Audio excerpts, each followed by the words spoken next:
Você tinha me convidado para fazer boa tarde a todos, né? E você tinha colocado lá no título expectativa e realidade, ou ignorância e realidade. Eu mudei um pouquinho o título da aula, tá? Tranquilo. Deixei como vacinas um pouco de noções básicas e mitos e verdades, ok? Ok. Só confirma para mim, vocês estão entre o primeiro e o terceiro ano da faculdade? Isso. Tá ótimo. Então, tá bom.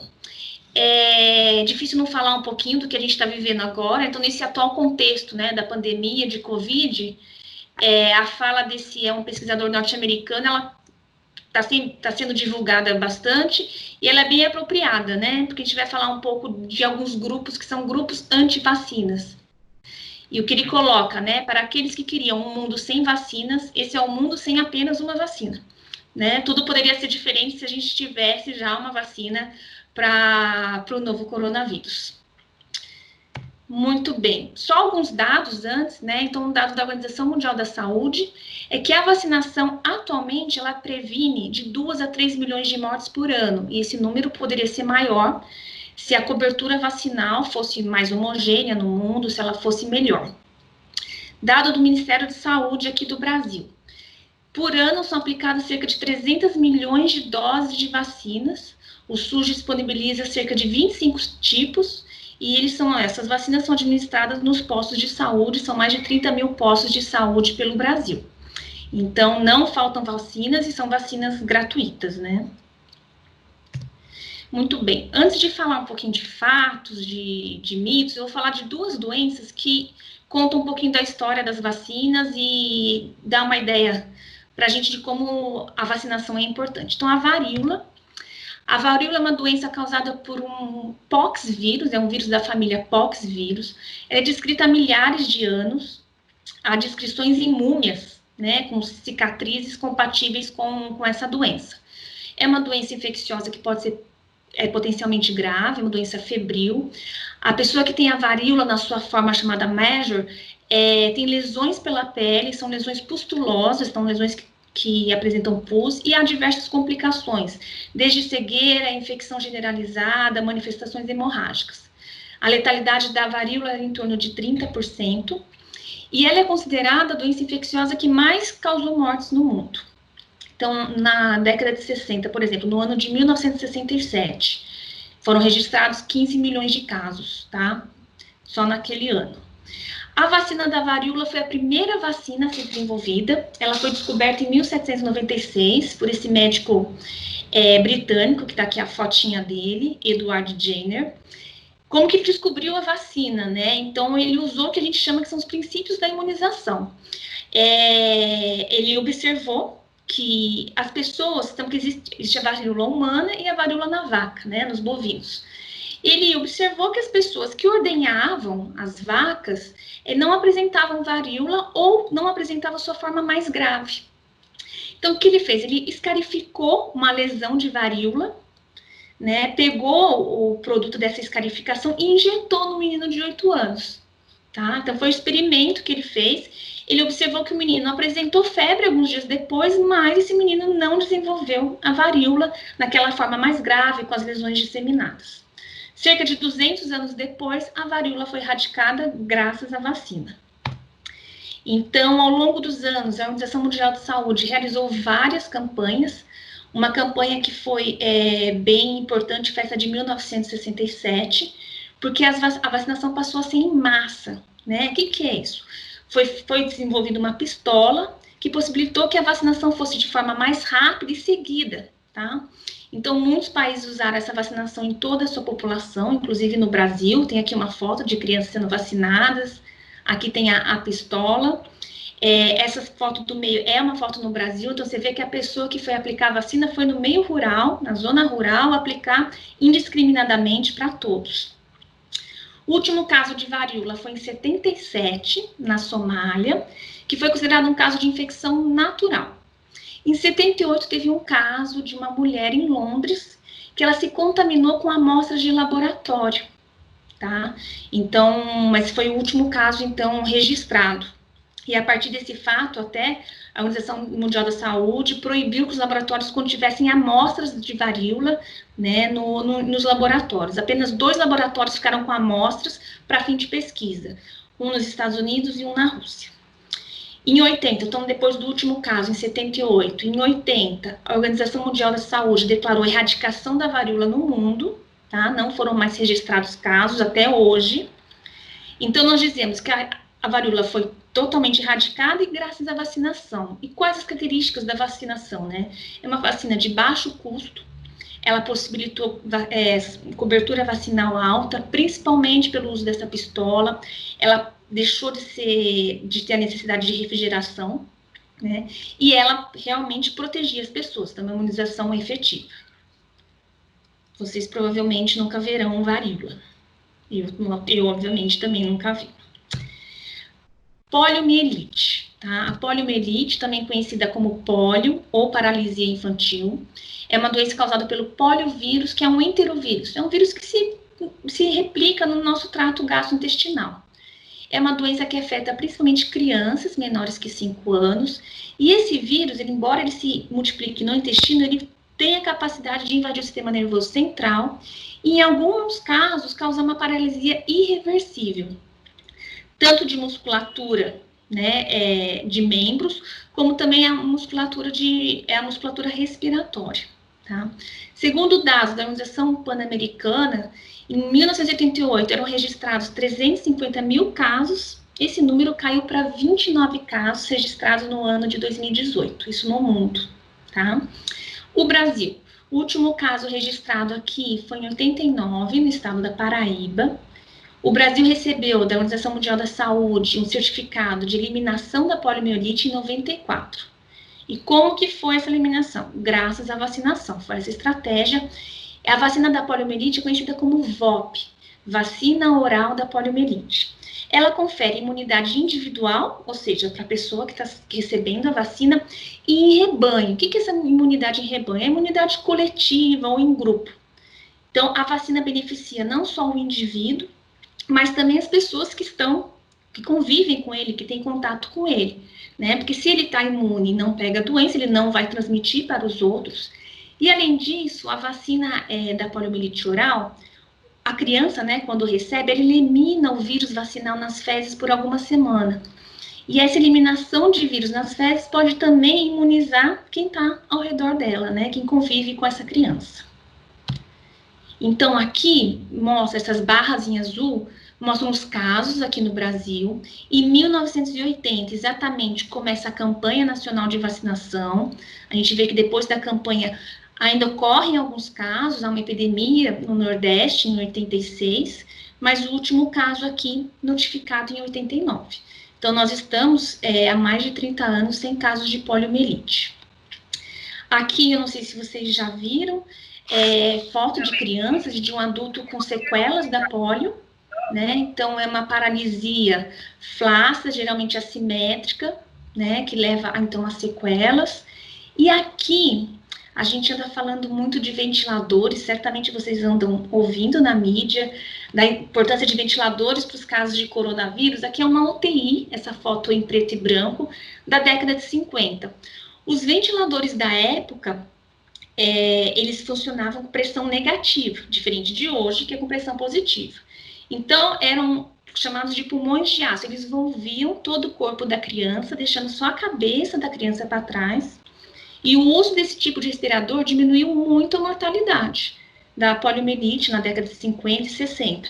Mas a criança ficava no respirador para sempre, né? Porque a paralisia da musculatura, tanto a musculatura periférica como a musculatura respiratória, é irreversível. Para quem gosta de história, da medicina, tem um livro que chama Pulmão de Aço. É uma paciente que adquiriu pólio com 2, 3 anos de idade. Ela foi colocada, inclusive, há fotos dela num respirador desse tipo. E ela morou no hospital por 43 anos. Ela morou no HC, em São Paulo. Lógico, depois foi trocado o respirador. Nos últimos anos do hospital, ela estava com traqueostomia, um ventilador normal, né, o que a gente usa hoje. E ela viveu 43 anos no hospital. O ano passado, ela conseguiu ter alta porque ela foi para casa de alguém que cuidou dela, né? Porque cuidar de uma pessoa, ela tem uma paralisia bem importante nos membros, inclusive ela é uma pintora, ela pinta quadros com a boca, mas o livro é interessante e conta um pouquinho da história de quem teve poliomielite. Então, chama Pulmão de Aço, para quem se interessar. Bom, o Brasil recebeu o certificado em 94 de eliminação, não só o Brasil, como as Américas, tá? E eliminação da poliomielite, mas há o risco de importação. Por quê? O vírus ainda circula em alguns países, como Paquistão, Nigéria, Afeganistão. Então, o que é necessário? Manter uma alta cobertura vacinal, isso é feito através da vacinação de rotina e das campanhas que o Ministério da Saúde faz, para manter a população protegida.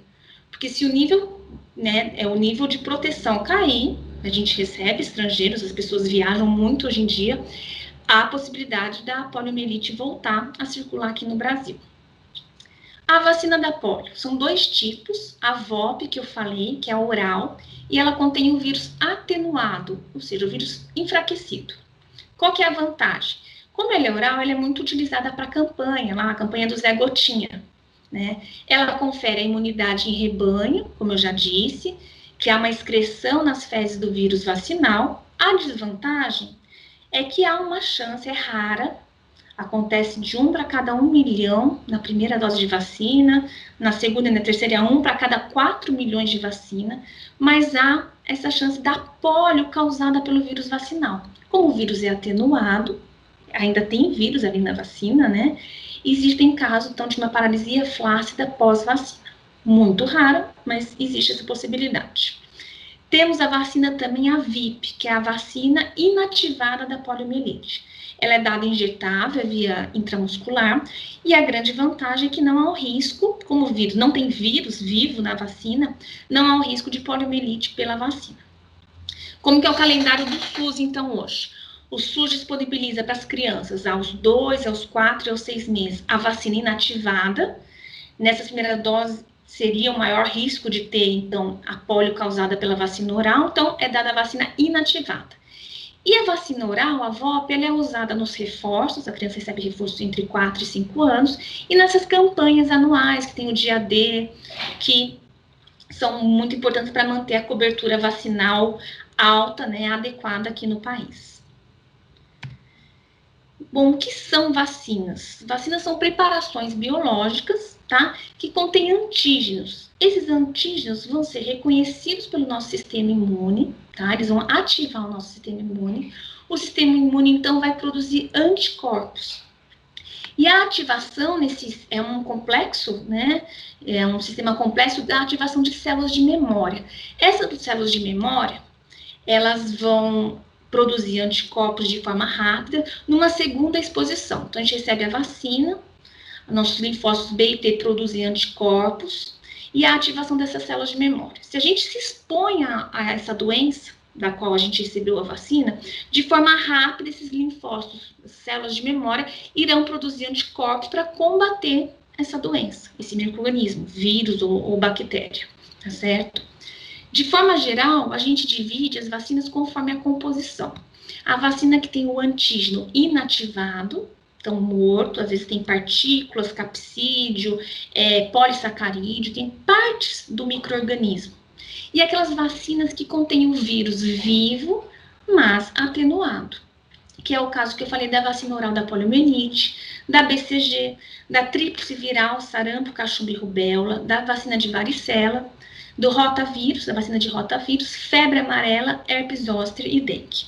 Então, atualmente nós temos essas vacinas compostas por vírus vivos, porém enfraquecidos, a gente fala atenuados. Em relação aos calendários, então, quando que a gente recebe vacina? A gente obedece um calendário, né? Toda aí uma sequência de vacinas. Nós temos o calendário do PNI, que é o Programa Nacional de Imunização do SUS, que é extremamente elogiado no mundo todo, é um calendário bem completo, e nós temos um pouco de diferença entre o calendário das clínicas privadas, que segue as recomendações de algumas de algumas sociedades, como a Sociedade Médica de Infectologia, de Imunização, Sociedade Brasileira também de Pediatria. Existem algumas pequenas diferenças, algumas vacinas só existem em clínicas privadas, mas a grande parte das doenças, né, das quais existe vacina, estão contempladas no programa do SUS.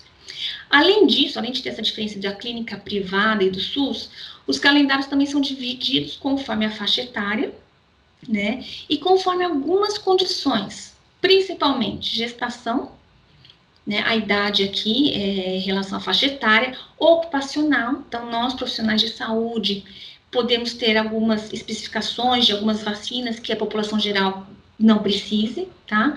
Além disso, esplenectomizados, que são aqueles indivíduos que perderam o baço, por exemplo, eles precisam receber algumas vacinas contra doenças bacterianas. Pacientes que recebem drogas imunossupressoras, quimioterapia, drogas reumatológicas, eles também precisam de vacinas de forma diferente. Transplantados, HIV, viajantes, tá? Então, a gente tem que considerar sempre a faixa etária e se há alguma situação especial a ser considerada. Aqui, então, é da Sociedade Brasileira de Imunização, é o calendário 2019-2020 para criança. Esse calendário, vocês vão ter bastante contato com ele na pediatria, tá? É impossível a gente, que numa aula breve, ficar falando de todas, quando o esquema que é dado, cada uma tem sua particularidade.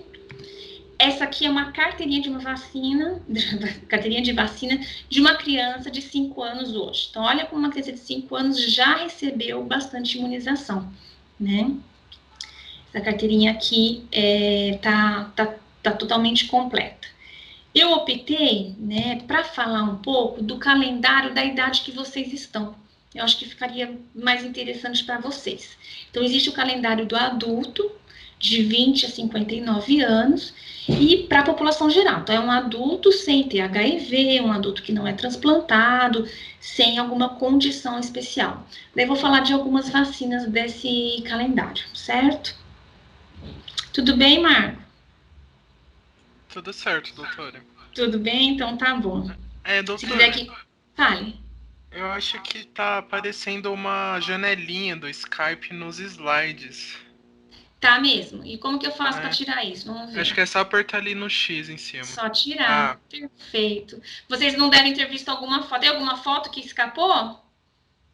Da polio acho lá? que só aquelas antes, né? Tá. Eu vou voltar brevemente. Eu acho que a foto talvez mais interessante aqui, que é um quadro bem característico da varíola, né? Essa Uhum. menininha. Eu não comentei essa foto em preto e branco aqui, ela é clássica de mostrar, então, duas crianças com contato próximo, né? Uma vacinada, que é essa aqui, lógico, e uma criança com a varíola na sua forma mais grave. Uhum. E da poliomielite, talvez tenha tampado aqui a fotografia de criança e de um adulto cometido pela poliomielite, né? Muito. Uhum. E do Zé Gotinha, que é o símbolo aqui da vacinação pelo SUS. Muito bem. Eu acho que isso que pode ter tampado um pouquinho. Aqui, clínicas privadas, né, que seguem as sociedades brasileiras de imunização, da Sociedade Brasileira de Pediatria e a Sociedade Brasileira de Infecto. Muito bem. Então, vou falar do calendário do adulto, tá? Falar um pouquinho da tríplice viral. Então, tríplice viral, ela protege contra sarampo, cachumba e rubéola. Existe a tetraviral quando está associado ao componente da varicela da catapora. É uma vacina atenuada, então ela vai ter contraindicações, porque ela tem o vírus vivo ali. Por exemplo, gestante e pessoas com imunidade baixa. Ela é administrada de forma subcutânea, então logo abaixo da pele. Para a pessoa estar protegida, ela precisa de 2 doses, e essas 2 doses têm que ser recebidas após 1 ano. Então, eu, por exemplo, eu recebi uma dose com 9 meses de vida. Há um tempo atrás, ela era dada aos 9 meses. Essa dose a gente sabe que hoje não protege, tá? A criança com menos de 1 ano não tem uma capacidade imunológica, uma boa resposta imunológica. Então, a pessoa tem que ter 2 doses, a gente tem que checar a data, ver se foram após 1 ano de vida. A primeira dose é dada com 12 meses e a segunda a partir dos 15. Um adulto que perdeu a carteirinha, não sabe se recebeu a vacina, o que vai ser dado para esse adulto? 2 doses com intervalo de pelo menos 1 mês.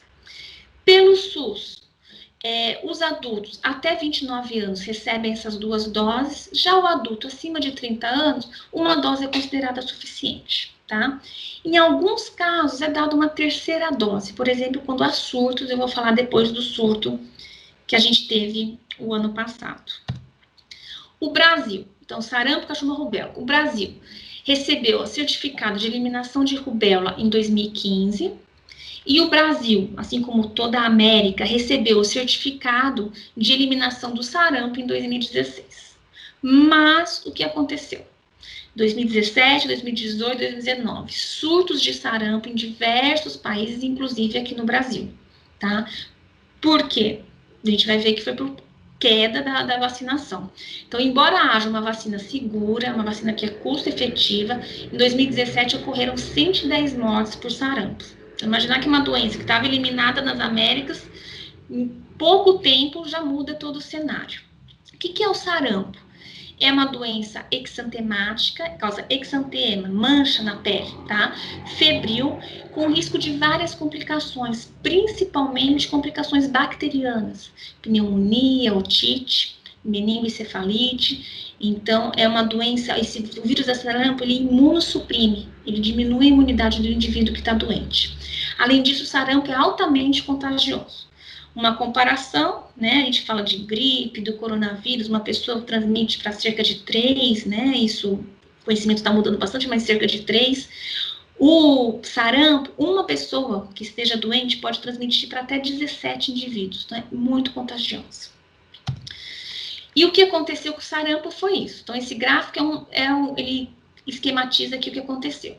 O uso de vacina é aqui mostrado em vermelho, cai um pouco o uso de vacina, a doença, que os casos estavam em queda, aumenta, tá? Isso é clássico. Então, vejamos aqui no Brasil.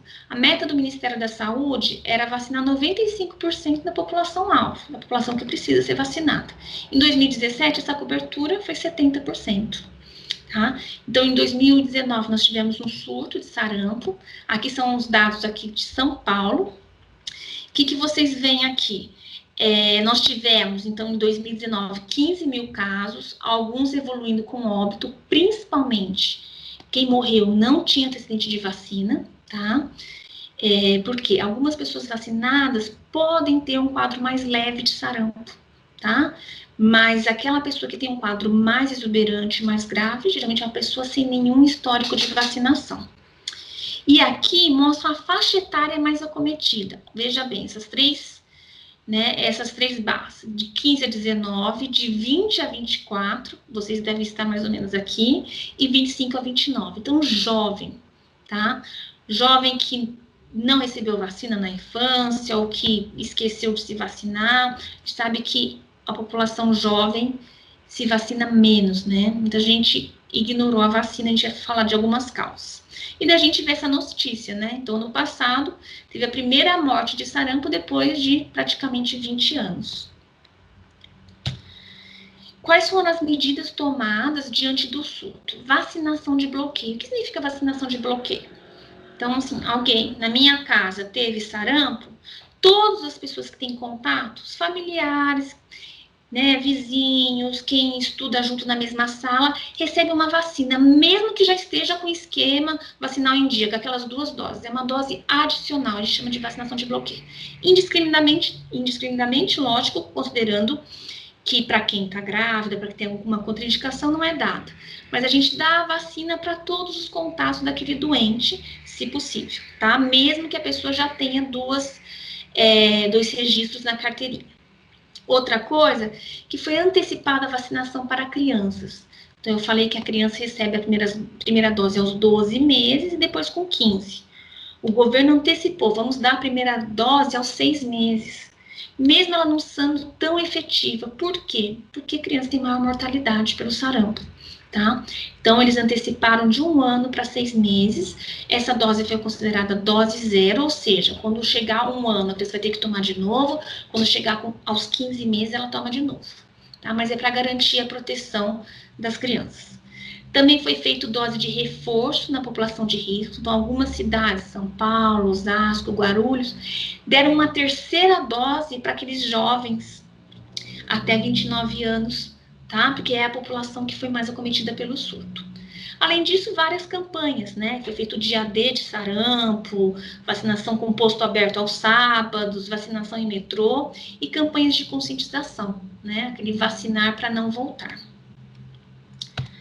Muito bem, e por que houve aquela queda na cobertura vacinal, né? São várias as causas, tá? Uma delas, desaparecimento da doença faz com que os jovens acabam tendo a percepção de quanto a doença é grave, tá? Então, muita gente nem lembra, né? Talvez vocês conversem com o avô, a avó, nossa, sarampo é grave, conheci alguém que teve sarampo grave, que morreu, mas as novas gerações nem lembram de sarampo, tá? Inclusive as novas gerações de médicos, né? Eu vi sarampo o ano passado, vi bastante, trabalho em São Paulo, eu vi desse surto, mas antes eu não tinha visto, né?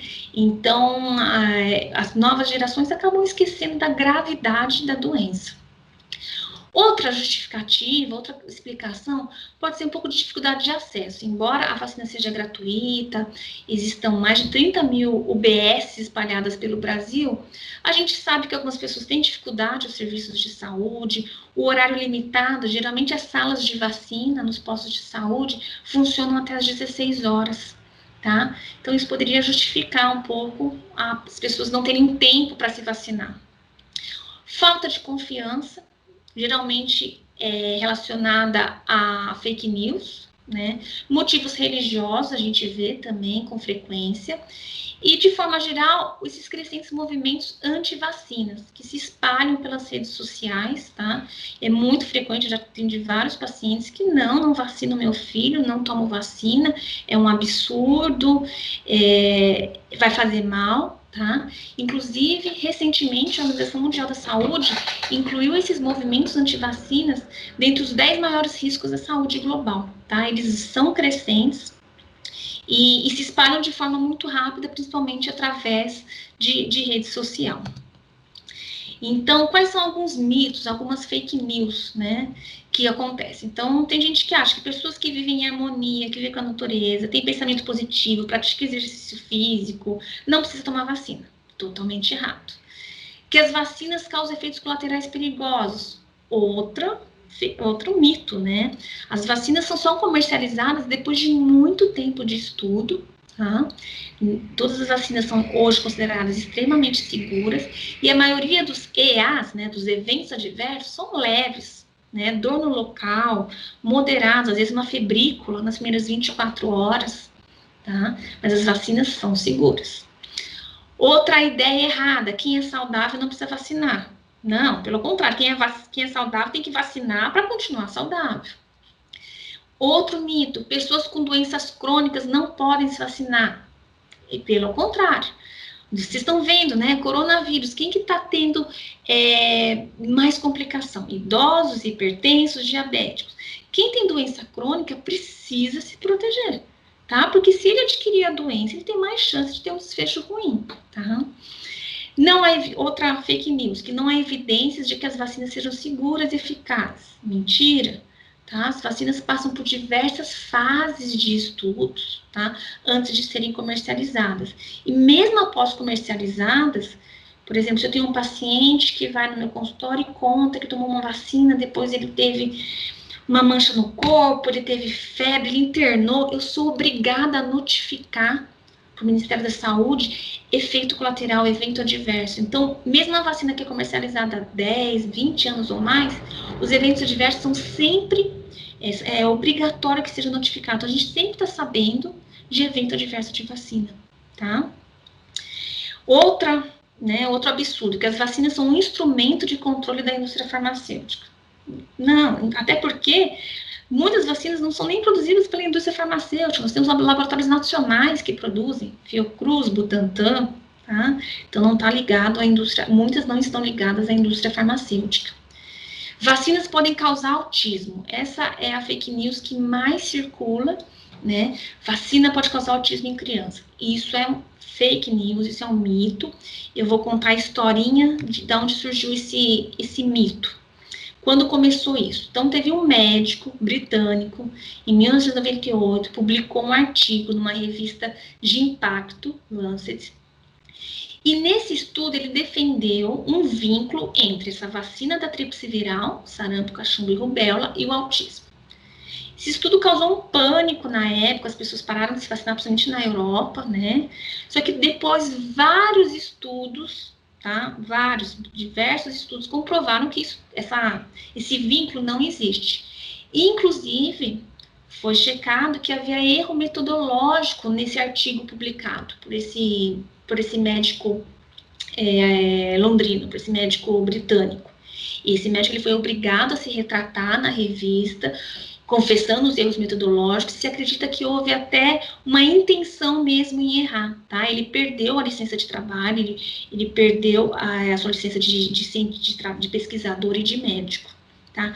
Apesar disso, de um artigo publicado há 20 anos, esse boato se mantém, né? E muita gente tem essa ideia, tá? E esse boato é alimentado principalmente aqui pelas redes sociais. Mudar agora de vacina. Então, ainda no calendário da idade de vocês, de 20 a 59 anos. Outra vacina recomendada é a hepatite A. O que é a hepatite A? Não sei se vocês já tiveram uma aula. É uma doença de transmissão fecal-oral, tá? Adquirida por ingesta de alimentos e de água contaminados. Geralmente, né, toda doença que tem transmissão fecal-oral, ela está relacionada a condições de saneamento básico ruins. Né? As condições de saneamento básico é comum em países em desenvolvimento. No Brasil, o número de casos novos da hepatite A vem diminuindo, graças às melhoras de condições socioeconômicas e à vacina. Um inquérito, uma pesquisa populacional que foi realizada em 2011 mostrou que 39% das pessoas já têm anticorpos. Então, quase 40% dos adultos já entraram em contato com a hepatite A. Em 2017, então agora bem recente, nós tivemos um surto de hepatite A no estado de São Paulo. Então, embora seja uma doença que o número de casos novos só venha caindo, tá? Em 2017 ocorreu um surto no nosso estado, no Brasil todo, mas principalmente no nosso estado, foram mais de 1.000 casos. E na investigação da causa desses casos, o que se chegou à conclusão? Que esse surto de hepatite A foi associado ao contato anal-oral durante a atividade sexual. Tá? Então, a gente tinha aquela ideia de que só alimento e água contaminados poderiam transmitir hepatite A, não é bem assim. Então, outras vias de contato anal-oral, como atividade sexual, também podem transmitir. Vacina. E nesse surto, só voltando nesse surto de 2017, foram mais de 1.000 casos, nós tivemos 2 óbitos durante esse surto. Então, é uma doença que, na maioria dos casos, a hepatite A é leve, mas cerca aí de 1% pode complicar com hepatite fulminante, que é quando o fígado perde a sua função, a necessidade de transplante, e pode haver evolução para óbito. A vacina da hepatite A, ela é inativada, então não tem o vírus ali, ela é super segura, ela é fornecida pelo SUS desde 2014, mas o SUS, ele só dá para crianças até 5 anos. Tá? Por quê? Porque é a população mais suscetível. Idealmente, para a proteção, seriam necessárias 2 doses, tá? Que é o esquema das clínicas privadas, mas a gente sabe que uma dose fornece em torno de 80% de proteção e o SUS optou pelo momento, então, de dar uma dose para crianças até 5 anos. O adulto, né? Nós adultos, idealmente devemos receber a vacina se não estamos imunes, ou seja, quem não teve doença prévia, deve receber a vacina. Como que eu sei se eu tive doença prévia ou não? Eu nunca fiquei ictérica, amarelinha, mas lembrando que a hepatite A muitas vezes é assintomática ou é oligossintomática. O que significa isso? A pessoa tem lá uma febre, uma diarreia, tem uma dor abdominal e pode ter sido uma hepatite A. Então, o ideal é que o adulto faça uma sorologia, faça um exame de sangue, para saber se ele já tem anticorpos. Se ele tem anticorpos, é porque ele já teve hepatite A. Se ele vier com anticorpos negativos, então os anticorpos da classe IgG negativo, é porque ele não está imune, então ele está suscetível, idealmente, o ideal é que se vacine, tá? Hepatite B. A hepatite B já é diferente, a transmissão é parenteral, através do sangue, e sexual. Lembrando que hepatite B é diferente da hepatite A, ela pode cronificar, pode evoluir para cirrose, e o vírus da hepatite B é um vírus oncogênico. O que é isso? Ele aumenta a chance de ter câncer, principalmente esse aqui, CHC, carcinoma hepatocelular, tá? Para proteção, são necessárias 3 doses da vacina, e, idealmente, a pessoa deve fazer o quê? A sorologia após a vacinação, para saber se tem nível de anticorpos adequado. Então, esse aqui é o anticorpo, anti-HBS, o ideal é que o nível seja maior que 10. A vacina é inativada, tá bom? Ela é dada, então, em 3 doses, tanto pelo SUS como pela clínica privada, ao nascer, aos 2 meses e aos 6 meses.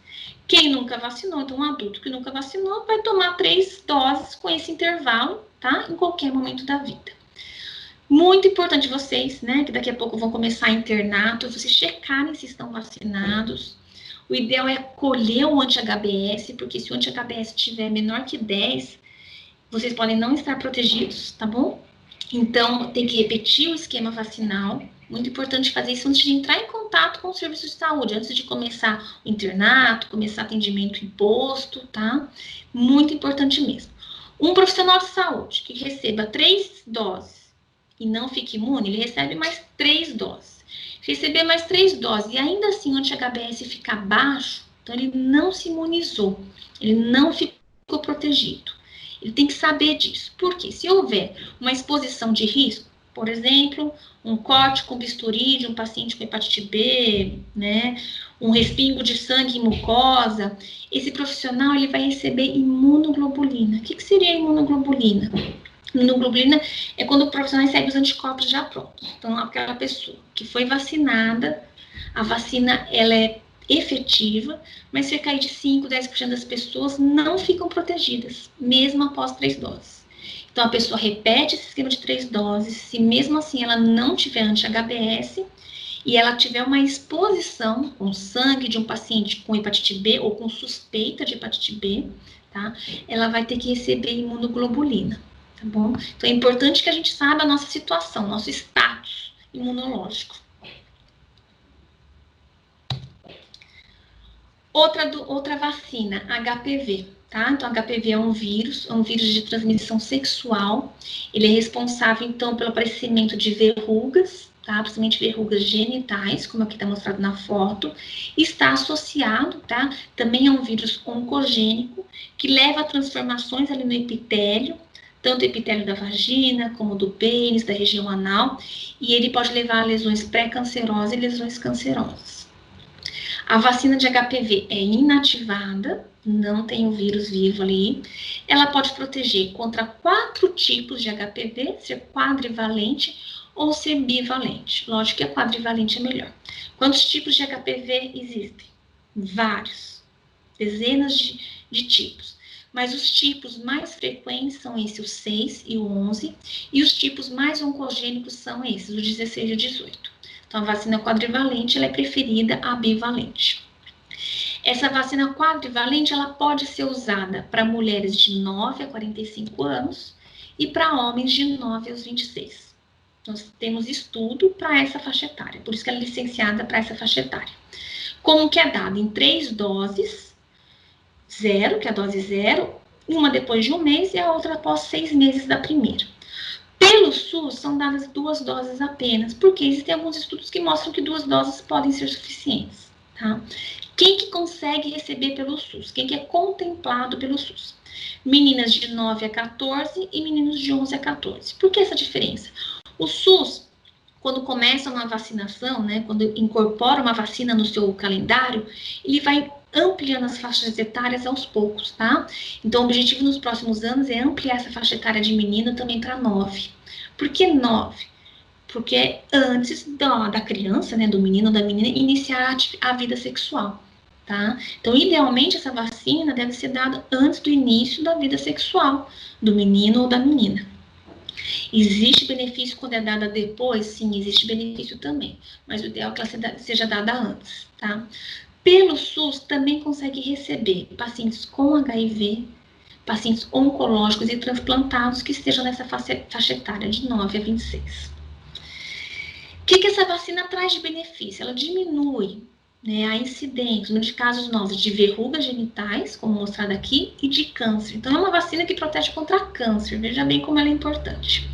O que acontece? A gente tem uma baixa cobertura no Brasil. E essa baixa cobertura está associada a falsas informações sobre a segurança e eficácia da vacina. Então, o ano passado, várias sociedades, Sociedade Brasileira de Imunização, Sociedade de Pediatria, de Infecto e a Federação de Ginecologia e Obstetrícia fizeram um comunicado à população, tá? Então, essa vacina, já foram dadas no mundo mais de 200 milhões de doses. Países como Austrália, Canadá, Estados Unidos já vacinaram grande parte da sua população, tá? Mas mesmo assim, então, no Brasil ainda há uma baixa cobertura. Então, quais foram alguns pontos abordados nesse comunicado? Primeira coisa, explicando para a população que a maioria das reações adversas são locais, são leves, né? Dor no local da aplicação, às vezes um pequeno mal-estar que dura aí 24 horas, no máximo isso. Tá? Mas o mais comum é efeito local, dor no braço, que a gente tem após uma vacina. O que aconteceu é que em 2014, não sei se vocês lembram de ter visto essa notícia, apareceu muito na mídia o caso de 3 adolescentes, aqui pertinho da gente, de Bertioga, e elas foram hospitalizadas com um quadro inespecífico, uma fraqueza, algumas horas depois de serem vacinadas. Esses casos foram extremamente estudados, tá? Todas as jovens se recuperaram em curto tempo, não houve sequela, não houve necessidade de tratamento específico e não se provou nenhum vínculo causal com a vacina. A conclusão, esse estudo, foi feito um grande estudo, vários profissionais avaliaram esses 3 casos, né? Conclusão que se chegou que se tratou de uma reação psicogênica pós-vacinal, que é comum em adolescente, tá? Tem vários estudos, né, que demonstram que a vacina não induz comportamento sexual de risco. Então, tem muita mãe, muito pai que não leva o filho para vacinar. Imagina, vou levar minha filha de 9 anos, o que eles pensam, né? Vou levar minha filha de 9 anos para proteger contra uma doença sexualmente transmissível? Nossa, então ela não vai se cuidar, ela vai iniciar a vida sexual mais cedo, mais precocemente, tá? Já tem estudo que abordou isso e viu que não tem nenhuma evidência que o fato de a criança ter vacinada para HPV, que ela vai iniciar a vida sexual mais cedo, ou que ela vai ter um comportamento sexual de risco, por exemplo, não usar preservativo, tá? E uma coisa importante em relação à efetividade da vacina, que é citado nesse documento, que foi feito à população. Então, é um estudo baseado em mais de 60 milhões de vacinas aplicadas em vários países, provou que a vacina, após um período aí de 5 a 8 anos, reduz a prevalência de verrugas em cerca de 80% e diminui, né, aqui ó, em torno de 50% a chance de aparecimento de lesões pré-cancerosas. Então, a vacina é efetiva. Outra vacina que está lá no calendário do adulto, influenza, vacina da gripe. Então, a influenza é o que causa a gripe, ou a síndrome respiratória aguda grave, que são aqueles casos que complicam, né? Nós tivemos várias epidemias já de influenza, 2 famosas, a gripe espanhola, em 1918, e a gripe chamada de gripe suína, em 2009, causada pelo H1N1. E nós temos a gripe sazonal, a gripe que tem todo ano. A vacina para gripe, existe a quadrivalente, que protege contra 4 tipos de influenza, e a trivalente, desculpa, escrevi tetra, mas é trivalente aqui, a quadrivalente, que é nas clínicas privadas, e trivalente, que é administrada pelo SUS. As duas contêm vírus inativados, ou seja, não tem vírus ali, tá? A do SUS, ela protege. Cada ano, a vacina da gripe tem uma composição baseada nos vírus que circularam mais, tá? Nos meses anteriores. Esse ano, então, a vacina trivalente do SUS vai proteger contra H1N1, contra um outro tipo de influenza A, que é H3N2, e contra essa cepa aqui de influenza B. A dose tem que ser dada todo ano, tá? As campanhas ocorrem no Brasil anualmente, mas alguns grupos de risco ficam abaixo do esperado. Então, um exemplo é gestantes na campanha do ano passado. A gestante, é provado que gestante é grupo de risco para complicações da gripe. Gestantes podem evoluir para essa FRAG, né, que é a síndrome respiratória aguda grave. né? E gripe em gestante está associada a desfecho ruim, como aborto, parto prematuro. E só 80% das gestantes se vacinaram no ano passado. A campanha desse ano, a meta do governo é vacinar mais de 90% do público-alvo. Quem que é contemplado pela vacina pelo SUS? Não tem vírus vivo ali, então ela não causa gripe. Isso é uma ideia que muita gente tem. Eu tomo a vacina da gripe e desenvolvo gripe. Mentira, tá? O que a pessoa pode ter é uma reação local, que vejam bem, acometem pequena porcentagem dos vacinados, de 1 a 2%, que é um pouco de dor muscular, até pode ocorrer febre e mal-estar, mas aqui, ó, de 1 a 2% dos vacinados, que vai durar 24 horas. E o que acontece muitas vezes é que essa época do ano em que ocorre a campanha, existem vários vírus circulando. Então, às vezes a pessoa toma a vacina, mas ela já estava no período de incubação e desenvolveu uma outra infecção viral, um resfriado comum. Então, ela espirra, ela está com o nariz entupido, está com coriza. Mas não é gripe, tá? A vacina da gripe não tem como causar gripe. Uma ressalva da vacina da gripe é em relação à alergia grave a ovo. Então, aquelas pessoas que têm alergia grave, é recomendado que cada caso seja discutido e se realmente a pessoa tem indicação de tomar a vacina, se ela está no grupo de risco, ela deve receber a vacina num local seguro, em que ela possa ser atendida caso ela tenha uma reação anafilática. Isso é só para alergia grave ao ovo, aquela alergia com manifestação sistêmica, com reação anafilática, tá? Por que isso? Porque na preparação da vacina, os vírus crescem em ovos embrionados, tá? E às vezes acaba levando um pouquinho da proteína do ovo na vacina. Vamos para o próximo.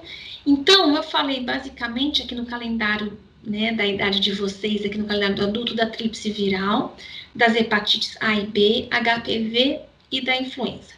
Eu vou falar um pouquinho das outras de forma breve e depois, se alguém tiver alguma dúvida, tá? Então, aqui algumas breves considerações.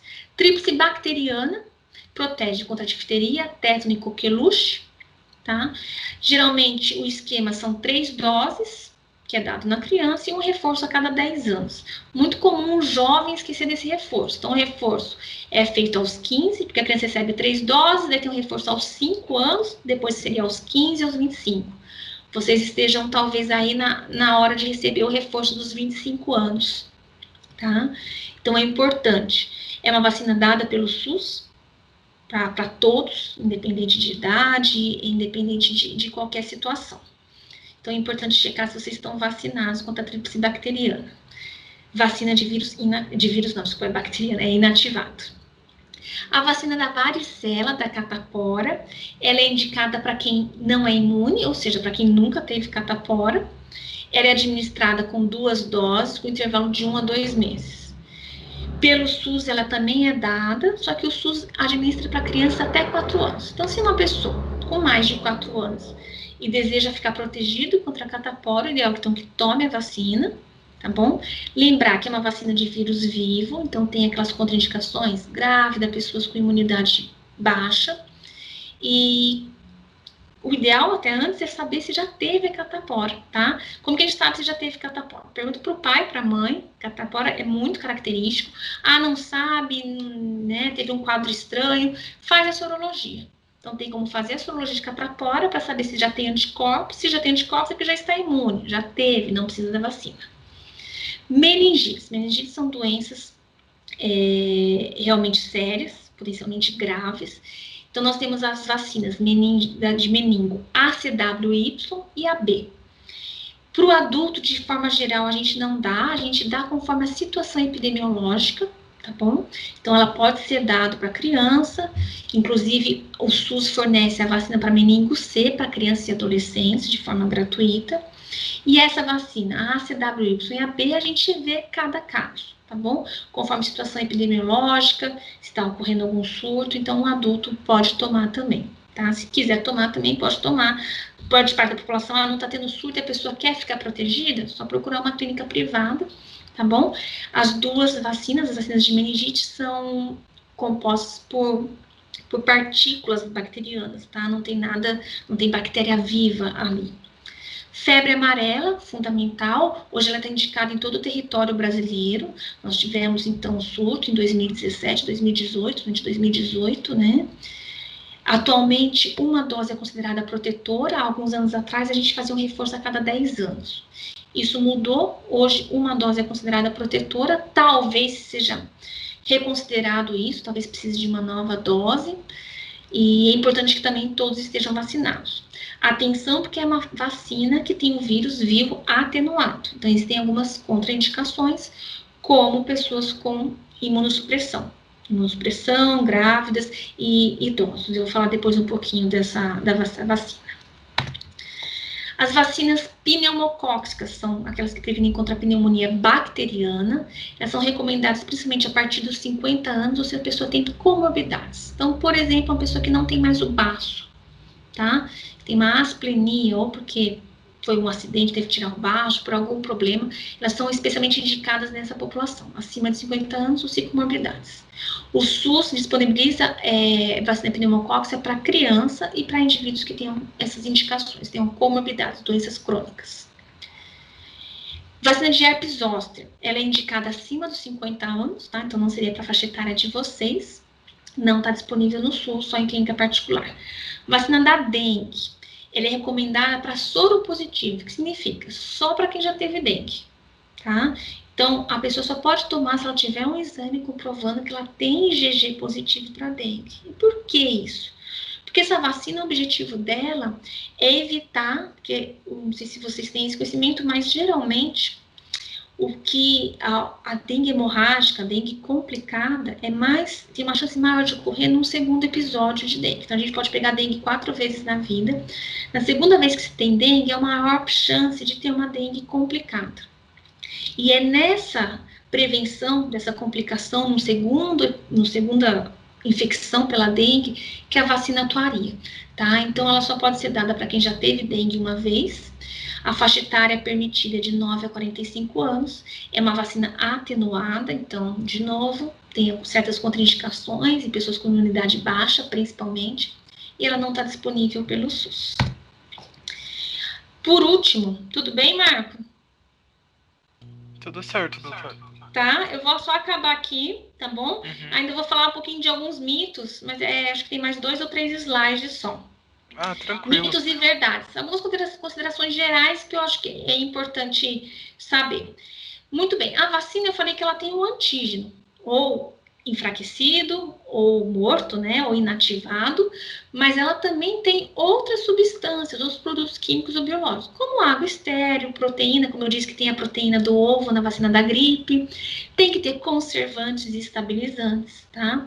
Tem os chamados adjuvantes, que são substâncias que são colocadas para potencializar a resposta imune, para provocar um pouco o nosso sistema imune, causar uma inflamaçãozinha local ali. Pode ter traços de antibiótico para evitar a contaminação da vacina. Os antibióticos mais usados são gentamicina e neomicina. Então, a vacina, ela tem alguns produtos químicos. Sim, isso é verdade, são necessários. Algumas vacinas, por exemplo, a da gripe, na apresentação multidose. Então, da gripe, ela pode ser aplicação única, ela vem numa seringuinha, geralmente na clínica privada é assim, ou ela pode ser um frasco em que são retiradas várias doses, que é o que geralmente tem na rede pública. Nesse frasco que chama multidose, tem timerosal. Que é timerosal, desculpa. É um derivado do mercúrio. Precisa, para quê? Para conservante. A quantidade é mínima, tá? E já existem diversos estudos comprovando que esse mercúrio presente não oferece risco à saúde, não há risco de efeito cumulativo, porque ele logo é expelido do organismo, tá bom?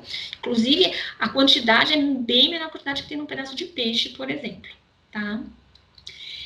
Uma coisa que é um fato. Quando a gente está com alguma doença febril aguda, o ideal é que a vacinação seja adiada. Por quê? Para não ser um fator de confundimento. Lembra que eu falei que algumas vacinas podem causar febre? Então, se a criança vai lá receber, a criança ou o adulto vai receber a vacina, tá no dia de receber, né? Na semana de receber, e está apresentando febre, o recomendável é que a gente espere esse processo que ela está passando, essa doença febril aguda, se resolva para daí tomar a vacina. Uma coisa que muita gente tem medo é a aplicação simultânea de vacina. Essa aplicação ela é recomendada. Não sei se vocês lembram aquela uma das primeiras fotos que eu mostrei, a carteirinha de uma criança de 5 anos, tem lá hexavalente, pentavalente. Então, hexavalente é uma vacina com 6 componentes, protegendo contra 6 doenças, tá? E mesmo tomar hexavalente numa perninha e tomar uma outra vacina na outra perninha, pode, tá? Inclusive, é recomendado. É comprovado, então, que tomar mais de uma vacina não vai causar nenhuma sobrecarga ao nosso sistema imunológico, tá? Além disso, melhora a adesão às vacinas. A pessoa não precisa visitar várias vezes a clínica ou o posto para ficar recebendo várias vacinas. Para criança, então, é muito importante, né? Porque é um dia só de trauma, picadinha no mesmo dia. Uma coisa que talvez seja importante vocês conhecerem é que no SUS existem os CRIs. O que são isso? São Centros de Referência de Imunobiológicos Especiais. Então, eu falei que algumas vacinas só existem na clínica privada, não estão na rotina do SUS. As vacinas de rotina do SUS, no PNI, no Programa Nacional de Imunização, elas são disponíveis na UBS, no posto. Mas existem outras vacinas que não são dadas de rotina para a população, tanto vacinas como imunoglobulinas, que podem ser dadas em situações especiais e estão disponíveis pelo SUS. Só que elas só estarão disponíveis nesses centros especiais. Por exemplo, aqui em Mogi não há um CRI.